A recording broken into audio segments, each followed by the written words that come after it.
Arkadaşlar bu videomuzda Fatih Sultan Mehmet ve İstanbul'un fethi konusunu ele almaya çalışacağız. Fatih Sultan Mehmet İstanbul'un fethi inancına çok sıkı bir şekilde bağlıdır. İstanbul'un fethini büyük mesele olarak görmektedir. Bu büyük mesele karşısında çok heyecanlıdır ama bir o kadar da ıstıraplıdır. Bu meseleyi bir an önce halletmek için çok yönlü, çok sıkı hazırlıklar yapar. Gece ve gündüz yalnızken ve devlet erkanıyla beraber olduğu halde yatağına girerken ve kalktığında hep İstanbul'u düşünür. İstanbul bütün benliğini sarmış durumdadır. Ama İstanbul'un fethine olan inancı da tamdır.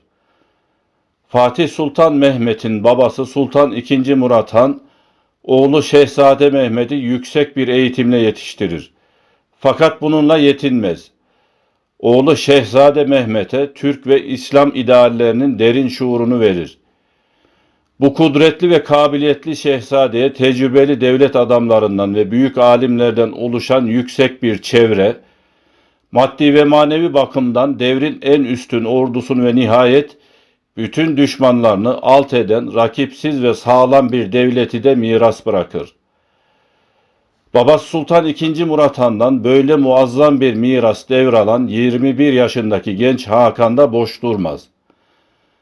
Saltanatının daha ilk günlerinde bu devleti ve ordusunu daha büyük hamleler yapacak, daha büyük fetihler kazanacak bir güce ve kudrete ulaştırır. Şehzadeliğinden beri bir an önce İstanbul'u fethetmek, Hazreti Peygamber'in müjdesine ve övgüsüne erişmiş bir cihangir olmak için yanıp tutuşur. Bu büyük meseleyi derhal halletmek için çalışır. Bu sebeple askeri tarihin kaydettiği ilk büyük ateşli silahlar ve toplar ile bu orduyu dayanılmaz bir güç ve kudret haline getirmiş, İstanbul kuşatmasında bir donanmayı Beşiktaş'tan Haliç'e indiren yüksek bir tekniğe ve çeşitli kuşatma makinelerine, seyyar, hareketli kulelere sahip olmuştur. Fatih bu şekilde İstanbul'un fethine hazırlanırken Bizans'ta boş durmuyordu. Bizans, Fatih'e karşı dış düşmanları harekete geçirmek için çalışıyor, içeride de şehzadeleri kışkırtıyor, tarihi fesat siyasetine devam ediyordu. Bu dönemde Bizans manevi ve ahlaki yönden çöküş içindeydi. Bizans'ın bu durumuna karşı Fatih Sultan Mehmet, İstanbul'un fethine dair müjdeyi veren Hazreti Peygamber'in hadisi şerifinin hükmüne inanıyordu. Hocaları tarafından daha şehzadeyken İstanbul'un fethedileceği yönünde teşvik edilerek yetiştirilmişti. Tarihçi Dukas genç padişahın İstanbul'un fethi için geçirdiği heyecan ve ıstırapları, padişahın gece ve gündüz huzuru kaçmıştı.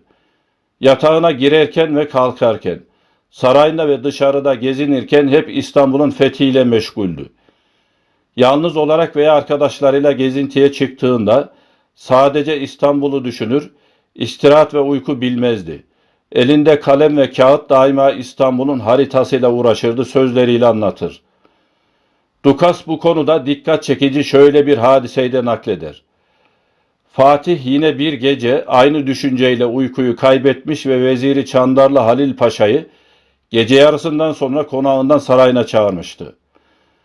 Böyle vakitsiz bir çağrılıştan korkan yaşlı vezir elinde altın dolu bir tepsiyle huzura çıkmış, bununla beraber getirdiği hediyelerden dolayı tereddütlü olarak yine de genç padişahın ayaklarına kapanarak özür dilemişti. Fakat padişah hediyelere memnun olmamış, "Bana bunlar lazım değil, İstanbul lazımdır. Şurada otur konuşalım," der. Halil Paşa, Allah'ın yardımıyla fethin nasip olacağını söyler. Lakin vezirin gevşek davranmasından ve imparatorun hediyelerine mağlup olmasından endişe eden genç padişah, "Lala bak, uykum ve rahatım kalmamıştır. Bu büyük mesele rüyamdan çıkmıyor. Senden ciddi yardım bekliyorum," uyarısını yapar. Tarihçi Dukas bu hadiseyi anlattıktan sonra, "Böylece o büyük insanlara mahsus yüce bir idealin ateşi ile yanıyordu" sözleriyle Fatih'in İstanbul için nasıl bir heyecana sahip olduğunu ve bu hususta nasıl ıstırap duyduğunu dile getirir. Fatih, İstanbul'un fethi için harekete geçmeden önce Rumeli Hisarı'nı birkaç ay içinde yaptırır. Hisarı asker ve toplarla doldurarak boğazı emniyete alır. Fatih bu hazırlıkları yapıp gerekli tedbirleri aldıktan sonra Edirne'den muhteşem ordusu, muazzam topları ve başta Akşemseddin, Akbıyık ve Molla Gürani olmak üzere 70 kadar büyük alim, veli, şeyh ve dervişlerle birlikte İstanbul'a doğru harekete geçer. Ordunun maddi ve manevi gücü muhteşemdir. Akşemseddin'in müjdeleri ve Fatih'in hadisi şeriflerde vaat edilen zaferle ilgili konuşmaları, askerlerin Allahu Ekber nidaları, zaferlere şevk veren Mehtehane'nin ilahi şarkıları, davul ve köz sesleriyle ordu adeta çelikleşmişti. Hadis-i şeriflerle teyit olunan bu fethin, kutsi ve cihangirane bir zaferle sonuçlanacağına herkes inanmış bulunuyordu. Fatih konuşmasında, İslam büyüklerinin bu güzel şehrin tevhid beldesi olacağını önceden haber verdiklerini söyler. Zaferin kendilerinin olduğuyla ilgili müjdelerin bulunduğunu ayetler ve hadis-i şerifler okuyarak, hikaye ve meseleler naklederek anlatır. Bunun üzerine ordu içinde bulunan büyükler, alimler ve ileri gelen şahsiyetler dualar edip, hepimizin başı senin yolunda feda olsun mukabelesinde bulunurlar. Türkler maddi ve manevi kuvvetlerinin çok güçlü olduğu bir durumda İstanbul'un fethine giderken, Bizanslılar kendi kaynaklarına göre ahlaki çöküntü içindeydiler. Parayla satılır, hilekar, hain ve kadınlaşmış insanlar durumundaydılar.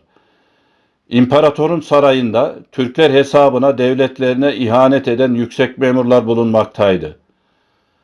İmparator ve devlet adamları İstanbul'u kurtarmak için papalığın asırlardan beri istediği fedakarlığı yapıyor, Katolik ve Ortodoks kiliselerin birleşmesi karşılığında askeri yardım bekliyordu. Fakat Avrupa'dan az bir gönüllüden başka bir şey gelmedi.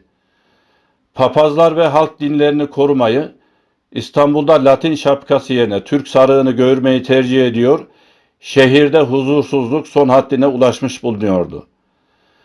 Bundan başka Rumlar birkaç asırdan beri Anadolu'da ve Rumeli'de Türklerin iyi idarelerini, adaletlerini uyguladıkları din hürriyetinde tecrübeyle biliyorlardı.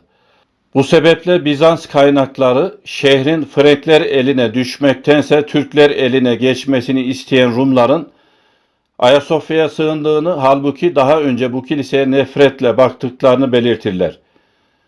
Böylece İstanbul'un fethi Türk İslam dünyasında ne kadar büyük bir heyecan meydana getirmişse, Hristiyan dünyasında da o kadar sessizlikle karşılanmış, hatta Rafizi Rumların fenalıklarının verdiği tesirle bir yerde memnuniyetle kabul edilmiştir. Dinlerine bağlı Rumlar da Katolik olmak korkusuyla sessizliği normal olarak görmüşlerdir. Türkler İstanbul'un önüne geldikleri zaman Bizans'ın elinde sadece surlar içinde bulunan şehir kalmıştı. Şehrin Anadolu ve Rumeli yakaları da Türk toprağı olmuştu. Bizanslılar asırlar içinde birçok kuşatma geçiren şehrin kurtuluşunu sağlam surlara borçlu bulunuyor ve şimdi de onlara güveniyorlardı. Çünkü batıdan şehri savunmak için gelen askerler ciddi bir kuvvet oluşturmuyordu.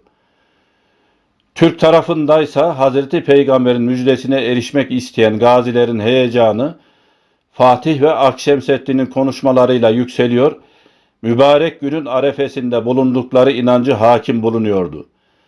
Gaza bu hava içinde karadan ve denizden başlamış, toplar ve kuşatma makineleri harekete geçmişti. Akşemseddin çadırında Allah'ın huzurunda fethin gerçekleşmesi için duayla meşguldü. Fatih de geceleri aynı şekilde Allah'a niyaz ediyordu.